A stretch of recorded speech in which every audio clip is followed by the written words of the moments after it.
Es el peor asesino en serie de la historia de Rusia. Simplemente le gustaba matar. Sus ojos son muy desagradables. Tiene la mirada de un depredador acorralado.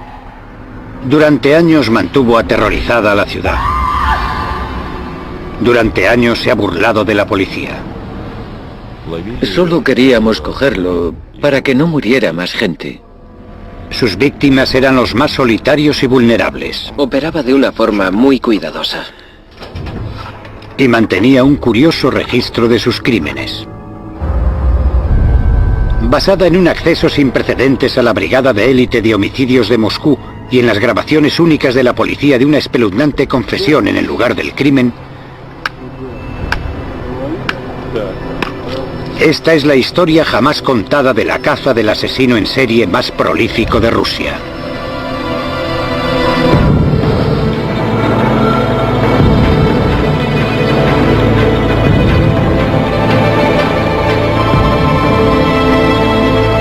Asesinos en serie, el asesino del tablero de ajedrez.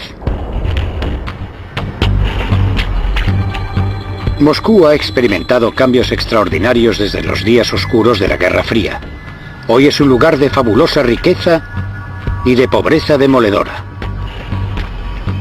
De catedrales de postal y recios complejos residenciales, y también es el telón de fondo para uno de los asesinos en serie más famosos de Rusia. El Parque Vitsa es un bosque extenso que cubre 22 kilómetros cuadrados al sur de Moscú. Es un sitio muy popular, donde los rusos corrientes jugaban al ajedrez o simplemente disfrutaban de un agradable paseo.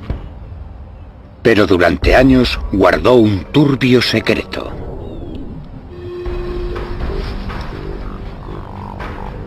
El sábado 15 de octubre de 2005, la policía de Moscú encontró el cuerpo sin vida de Nikolai Boroviev, de 31 años.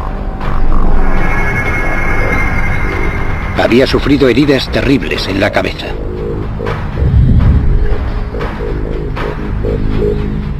Denis Adamenko fue uno de los primeros policías en llegar al lugar.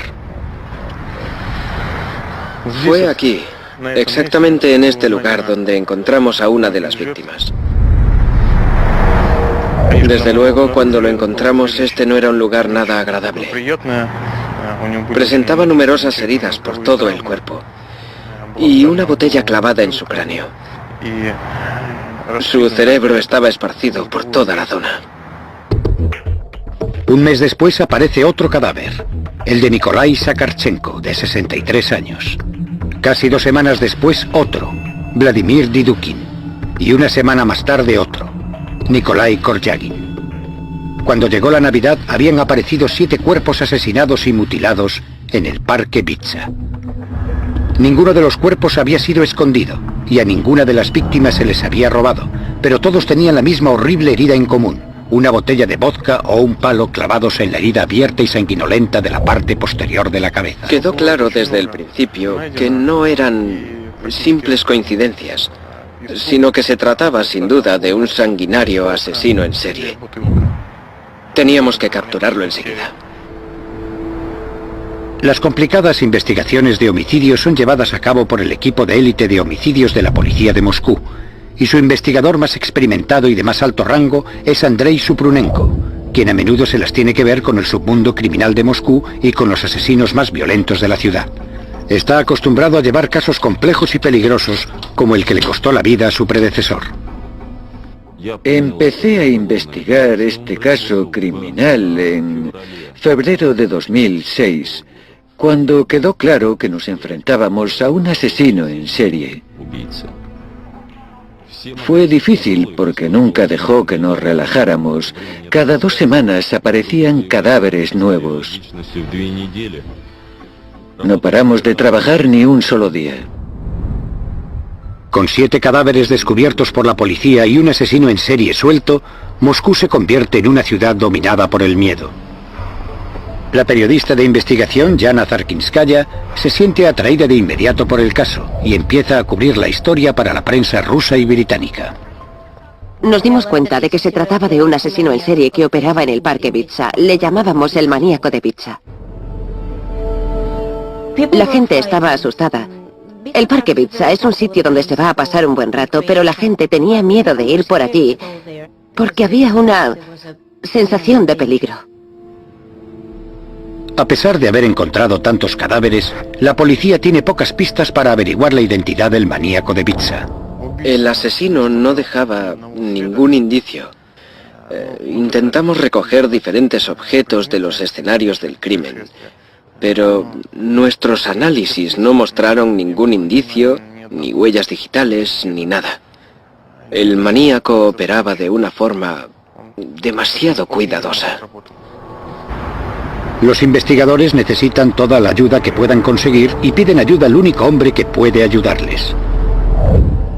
El profesor Vladimir Vorontsov es uno de los médicos forenses más formados y experimentados de Moscú. Ha estado examinando víctimas de asesinatos en la capital rusa desde hace casi 40 años. Le corresponde a él determinar la naturaleza exacta de la muerte horrorosa de las víctimas. Todas las heridas fueron infligidas en la zona de la cabeza y había muchas. Las heridas más graves se infligirían en la zona posterior y lateral de la cabeza y, por supuesto, también en la cara. Era como la tarjeta de presentación de este criminal, su firma. Estos son los cráneos de algunas de las víctimas encontradas en el Parque Bitsa, donde se ven sus gravísimas heridas.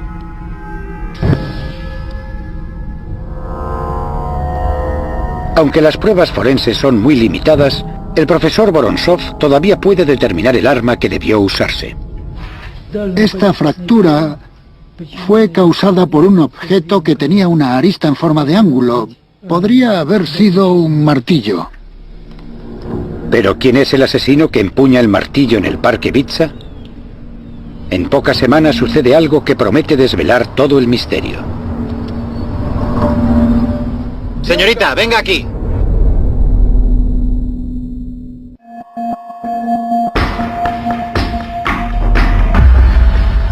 En enero de 2006, la policía de Moscú tiene 7 asesinatos sin resolver entre manos.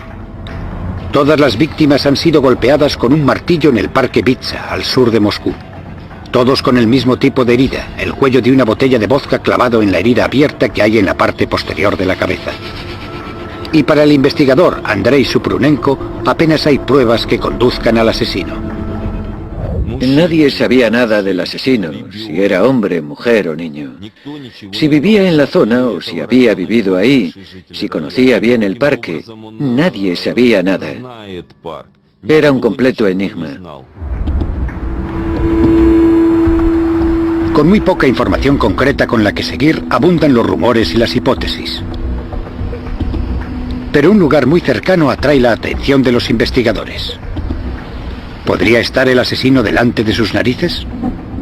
Hay un sanatorio psiquiátrico en los límites del Parque Bitsa.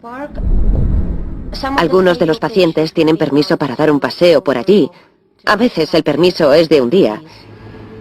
Y existía la teoría de que el asesino podría ser un paciente de este sanatorio que podría haberse escapado y escondido en el parque donde cometería los asesinatos. Se comprobó la identidad de un número considerable de gente. A cualquier persona que fuera mínimamente sospechosa se le daba el alto y era interrogada inmediatamente por la policía. Pero sin un sospechoso principal, la teoría del paciente psiquiátrico no va a ninguna parte. Entonces se abrió una nueva línea de investigación. Las víctimas eran principalmente hombres de mediana edad. En realidad, se trataba de gente que no importaba a nadie y a quien nadie buscaría. Pensamos que como solo había víctimas de sexo masculino, el asesino podría ser una mujer. Nadie conocía el móvil de los crímenes. Estábamos estudiando varias posibilidades. 200 agentes de la policía de Moscú están apostados en el Parque Bitsa. Su tarea consiste en parar e interrogar a cualquiera que sea sospechoso. Pero el parque es enorme. Cubre un área de 22 kilómetros cuadrados y la probabilidad de coger al asesino con las manos en la masa es mínima.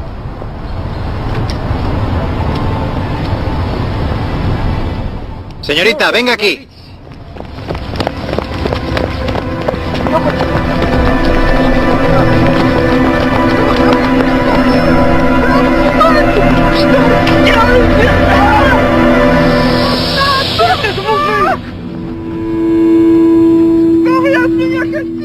Cuando se detuvo al travestido, por supuesto, fue sospechoso.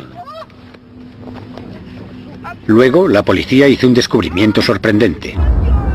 El travestido llevaba un martillo en su bolso. Parecía que era el tipo que buscaban. Pero el travestido afirma que solo lleva el martillo para protegerse de un ataque.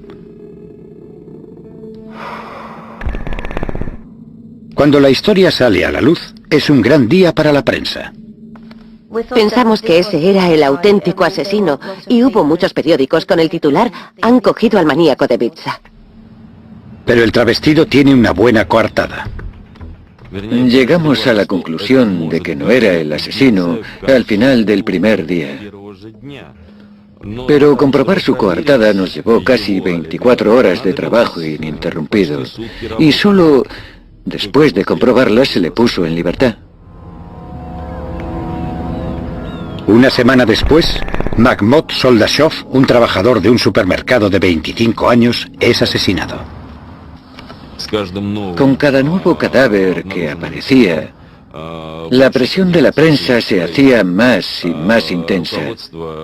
La policía y los fiscales nos presionaban para que encontráramos y detuviéramos al asesino cuanto antes. Era una cuestión prioritaria. La presión a la que está sometida la Brigada de Homicidios es cada vez más intensa.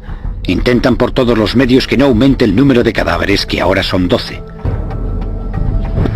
Más investigadores, como Elena Pumirsina, son asignados al caso. Teníamos que tener un equipo preparado por si pasaba algo, por si había más asesinatos. Entonces sucede algo significativo. En un determinado momento, y por alguna razón que aún no teníamos clara, se puso a matar mujeres. En abril de 2006, los investigadores encuentran el cuerpo de Larisa Quiligina, de 48 años, que trabajaba en un supermercado. 2 meses después, encuentran el número 14. En junio de 2006 se descubrió otro cadáver, el de una mujer con el mismo tipo de heridas.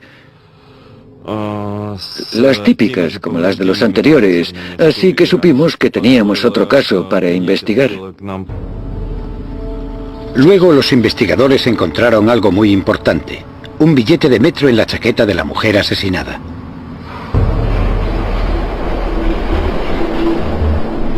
Los detectives ahora empiezan a estudiar detenidamente las grabaciones del metro de Moscú para ver si consiguen averiguar quién viajó con la mujer ese día. Pero es una tarea inmensa. Después sucede algo más.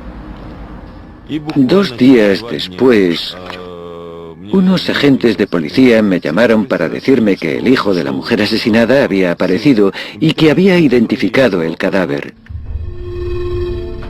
La víctima era Marina Moskalyova, una madre soltera de 36 años. Vivía sola con su hijo Sergei. Cuando nos entrevistamos con él, nos dijo que su madre había salido a dar un paseo con su novio, Sasha. No volvió a casa. Mientras los investigadores intentan reconstruir los últimos movimientos de Marina, su hijo entrega una prueba clave. Antes de salir, Marina había intentado llamar a su hijo para decirle a dónde iba, pero el teléfono no funcionaba. Dejó una nota para decir dónde iba y con quién. Dejó su nombre y número de teléfono. El número de teléfono correspondía a un hombre de 32 años que trabajaba en un supermercado, Alexander Pichushkin. En Rusia, el diminutivo de Alexander suele ser Sasha. Esta fue la primera pista concreta que nos llevaba a Pichushkin y localizamos su dirección. Al mismo tiempo, los investigadores encuentran un vídeo de las cámaras de seguridad de la estación de metro. Mientras analizábamos los detalles, encontramos un vídeo de Moskalyova con un extraño caminando juntos dentro de la estación de metro. Estas son las últimas imágenes de Marina Moskalyova viva. Ella no lo sabe, pero está caminando junto a un hombre que lleva un martillo en su bolsa y que tiene toda la intención de matarla. Ese hombre es Alexander Pichushkin. El vídeo confirmó que se trataba efectivamente de él junto a Moskalyova. Y precisamente esa era la prueba que necesitábamos para detenerlo y acusarle formalmente del asesinato de Marina Moskalyova. El 16 de junio fuimos a detener a Pichushkin. Recuerdo que era por la noche. Estaba oscuro. Entre las 10 y las 11 aproximadamente. Estaba totalmente tranquilo. Y al principio del interrogatorio lo negó todo. No soy el que buscáis. No soy yo. Yo no sé nada. En ese momento lo detuvieron. Solo se le acusaba del asesinato de Moskalyova. Pero con las pruebas contra él acumulándose, la nota que había dejado la mujer y las imágenes en vídeo de sus últimos momentos, los investigadores están seguros de que han detenido al hombre correcto. Y Pichushkin pronto se da cuenta también. Suelen confesar, todo el mundo confiesa, al final no había duda. La investigadora Pumirsina tiene razón. A las pocas horas, Alexander Pichushkin confiesa el asesinato de Marina Moskalyova. En realidad, el maníaco de Vitsa, como me llamaban, soy yo. Después de 8 meses de intenso trabajo, los investigadores tienen al hombre que buscaban. Por supuesto, cuando detuvimos al asesino, todos estábamos muy satisfechos. Ahora los detectives pueden reconstruir los últimos momentos de Marina. Ella había conocido a Pichushkin el 13 de junio. Él le había pedido que fueran a hacer un picnic al parque. Él dijo... Estuve sentado ahí con ella durante mucho tiempo, realmente solo, preguntándome si matarla o no. Y al final decidí matarla porque me pareció que si no lo hacía, la vida se convertiría en una tortura para mí.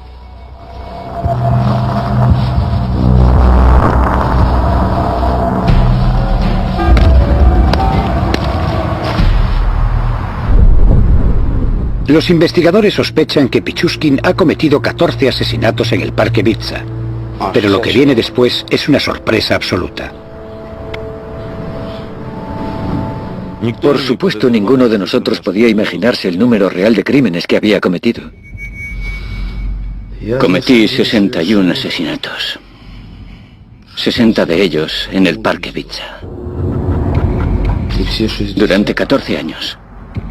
Hice lo que me vino en gana.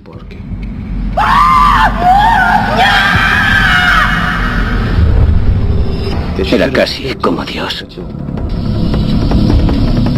Nadie podía frenarme. Es una confesión sorprendente. Cuando confesó, fue una sorpresa para todos porque es enorme, una cifra enorme. 60 víctimas harían de Pichushkin el asesino en serie más prolífico de Rusia. Incluso más que el depravado carnicero de Rostov, Andrei Chikatilo. Necesitábamos comprobarlo todo, y eso quería decir que teníamos mucho trabajo por delante antes de dar por cerrado el caso. Y entonces los investigadores encuentran algo que les hace pensar que la historia de Pichushkin podría ser verdad. Después de encontrar a Pichushkin, se hizo un registro de su domicilio.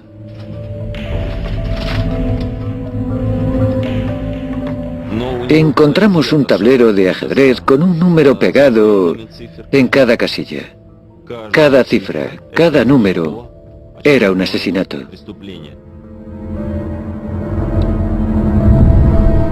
Quería cometer un asesinato por cada una de las casillas del tablero.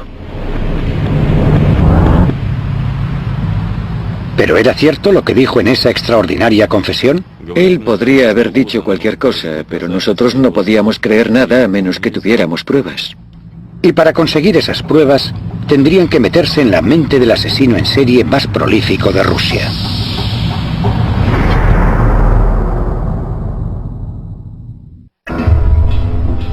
En junio de 2006, después de haber encontrado 14 cadáveres en el Parque Bitsa, la Brigada de Homicidios de Moscú detiene a Alexander Pichushkin, sospechoso de ser el maníaco de Bitsa. Pero al interrogarle, Pichushkin confiesa no solo los 14 asesinatos de los que la policía tiene conocimiento, dice que ha matado a más de 60 personas, y eso le convierte en el asesino en serie más prolífico de Rusia. Era casi como Dios. ¿Pero es cierto todo lo que dice? Cada una de las confesiones tiene que ser analizada y probada. Es un trabajo ingente. Uno de los nombres que Pichushkin da a los investigadores es el de Vladimir Fomin, un joven que desapareció sin dejar rastro en 2003. Nikolai Fomin recuerda el día en que desapareció su hijo. Bueno, él se fue el 14 de octubre de 2003. A eso de las 7 de la tarde nos dijo que iba a comprar cigarrillos. Ya no lo vimos más. Era un buen hombre, sensible y amable. Cuidaba de sus amistades y se hizo cargo de su hijo recién nacido. En 2006, la investigadora Pumirsina me llamó. Me pidió que viniese para una entrevista a la comisaría de Leninsky. Y allí me enteré de que todos los casos de desapariciones se habían fundido en un solo caso, el caso Pichushkin. Para seguir construyendo su caso contra él, los fiscales necesitaban que Pichushkin siguiera hablando. El trabajo es asignado a Valeria Shushkova. Mi trabajo era conseguir que siguiera hablando y establecer una relación psicológica con él. Me sentía el padre de todos ellos. Les abrí la puerta de otro mundo. Tu primer asesinato es como tu primer amor. Nunca lo olvidas. Cuanto más cercana a la persona, más agradable es matarla. Es más emocional. Era terrible escuchar las cosas que decía. Incluso para mí, una investigadora con experiencia, percibir el placer y el deleite en su voz cuando describía cómo aplastaba sus cráneos y les clavaba palos y botellas en las heridas. En Rusia, para evitar dudas durante el juicio, los investigadores llevan a los acusados otra vez a la escena del crimen y les hacen reproducir exactamente lo que pasó y filman los resultados. En el caso de Pichushkin, los investigadores necesitan verificar sus sorprendentes declaraciones, pero también están dispuestos a negarle el placer obvio que le proporciona el hecho de revivir sus brutales asesinatos. El investigador Maxim Sarkov es el cámara oficial. Fui al Parque Bitsa con Pichushkin 27 veces en total y filmé más de 40 horas de vídeo con él. Pichushkin tiene una memoria asombrosa para los detalles de sus crímenes. ¿Podrías mostrar con el muñeco cómo le golpeaste? Yo estaba aquí, de pie. Saqué el martillo, corrí hacia él y le golpeé. Él gritó. ¿Con qué parte del martillo le asestaste el golpe? Con el lado romo. El lado romo, ¿no? Sí, él gritaba muy alto. Le golpeé otra vez enseguida. Y él se cayó. Así. ¿De espaldas? De lado. Bien. ¿Y luego qué pasó? Luego le golpeé aquí, ahí, varias veces. En la cabeza, para rompérsela. Le clavé la botella de vodka en la cabeza. Primero quería usar un palo, pero no cabía. Lo saqué y lo tiré. Clavé la botella. Estuvo resollando mucho tiempo, incluso cuando ya estaba muerto. Le golpeé otra vez en la mandíbula. El hecho de que recordara con tanto detalle lo que había hecho en cada momento fue de mucha ayuda. Él conocía el bosque muy bien y nos enseñó los lugares exactos donde había cometido sus crímenes. Denis Adamenko es el oficial que va esposado a él a lo largo de sus confesiones en el bosque.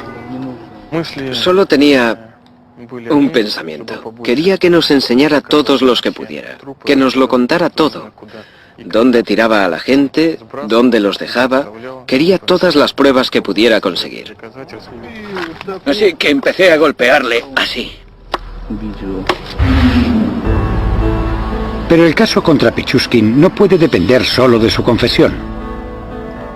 Cuando los forenses examinan las heridas en la cabeza de Boris Grachin, un hombre de 64 años que fue asesinado en el Parque Bitsa el 19 de diciembre de 2005, hacen un descubrimiento interesante. Encontramos trozos de plástico introducidos en las heridas al examinar las muestras de piel. Nuestra conclusión preliminar fue que esos pequeños fragmentos de plástico podrían formar parte del objeto usado para golpear.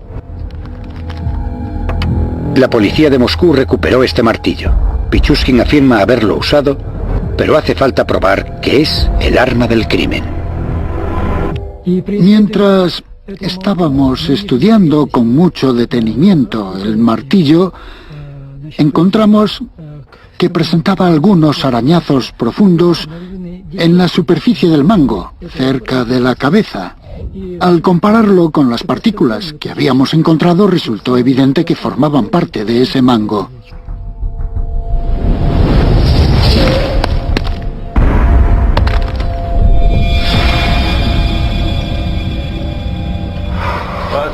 Durante su confesión filmada, Pichushkin reveló muchos asesinatos extraordinarios y también cómo, como asesino, aprovechaba cualquier oportunidad para matar. Todas sus acciones iban encaminadas a cometer tantos asesinatos como fuera posible. El 18 de enero de 2002, Pichushkin conoció a un hombre sin hogar de 40 años llamado Slavin. Le empujé hasta aquí y le tiré al suelo. Y él empezó a decir, ¿por qué me tocas? ¿De qué va todo esto? Así que entonces le levanté por el cinturón y por los pantalones. Así. Le puse así con la mitad de su cuerpo dentro y la otra mitad fuera del balcón. Y luego tiré de sus piernas hacia arriba y se cayó del balcón. Lo siguiente que escuché fue su grito ahí abajo, después de caerse. La gente pensó que se trataba de un suicidio y no de un crimen. Él sabía perfectamente lo que pasaba, sabía perfectamente lo que hacía.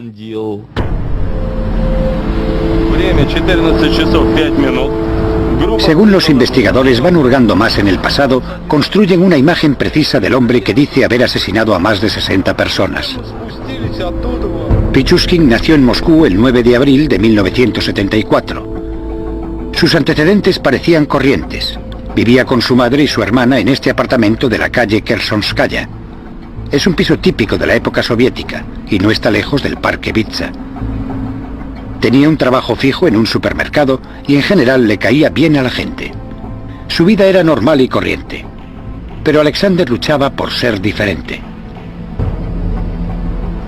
Un equipo de médicos del Instituto Ruso de Psicología dedicó 6 meses a estudiar el historial psicológico de Pichushkin. Uno de ellos era el psicólogo Eugeni Machushkin. No era feliz en su vida privada. Solo hacía su trabajo y llevaba una vida solitaria. Por lo que sabemos, intentó vivir con mujeres en varias ocasiones e incluso intentó formar una familia, pero fracasó.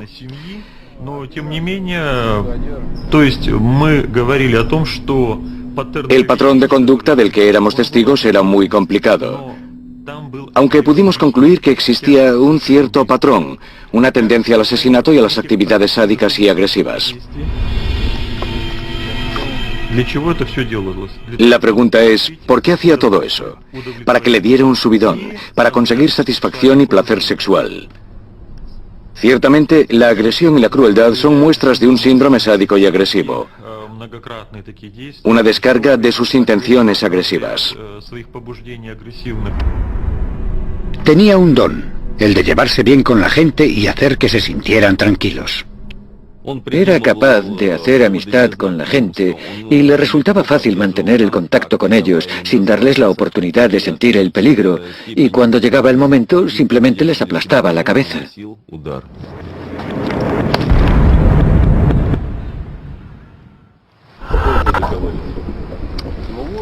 Durante las 40 horas de confesión filmada en el bosque, Pichushkin continúa horrorizando a los investigadores por la naturaleza de sus crímenes. Pichushkin nos llevó al lugar de un crimen del que no sabíamos nada, y allí encontramos los restos de un hombre que nunca había sido descubierto. Los dientes están ahí. Y los huesos. ¿Ves que da un maxilar? Aquí hay más huesos. El maxilar pertenece a Oleg Luernenko, un trabajador de San Petersburgo de 36 años.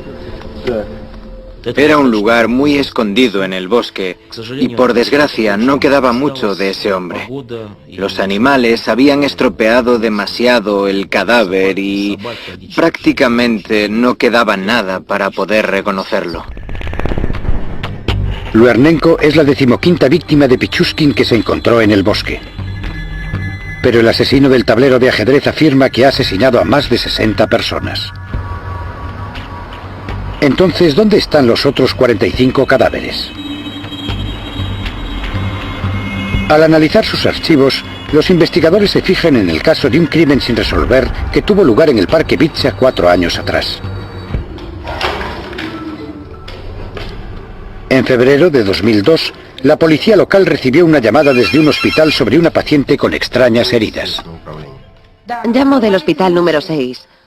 Tenemos aquí a una paciente que creo que debería ver. ¿Cuándo cree que podrá venir?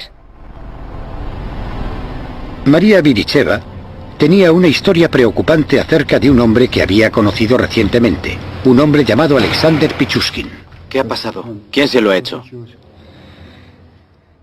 Le conocí en la estación de metro.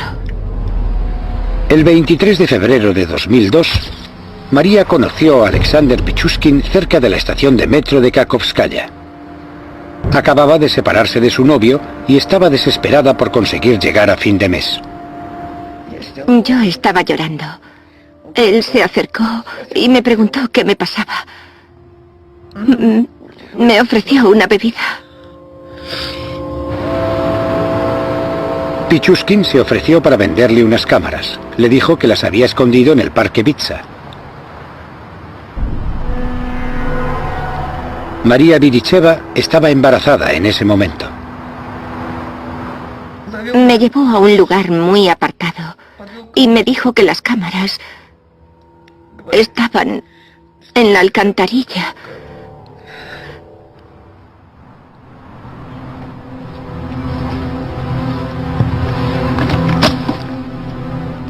Me dijo que mirara en la alcantarilla.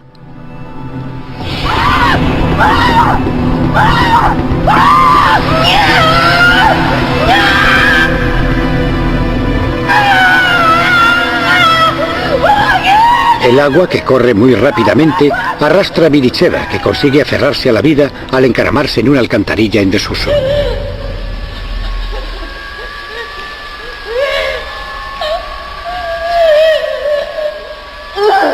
Después de estar atrapada durante más de 20 horas, finalmente reunió las fuerzas para salir de allí. Estaba intentando encontrar la salida, pero no veía nada.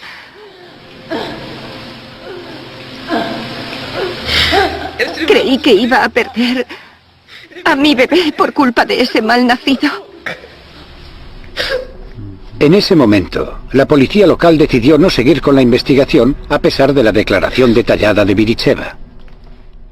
Ella sabía quién había intentado matarla y dónde encontrarlo, pero el policía local le pidió que no siguiera adelante solo porque no querían lo que para ellos era un mal caso. Pensó que no era importante y no quería hacer trabajo extra.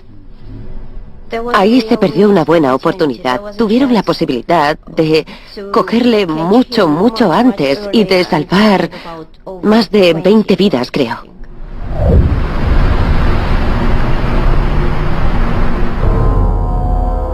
Las alcantarillas resultaron ser la clave para descubrir cómo Pichushkin se deshizo del resto de sus víctimas. Alexander, háblanos de esta alcantarilla.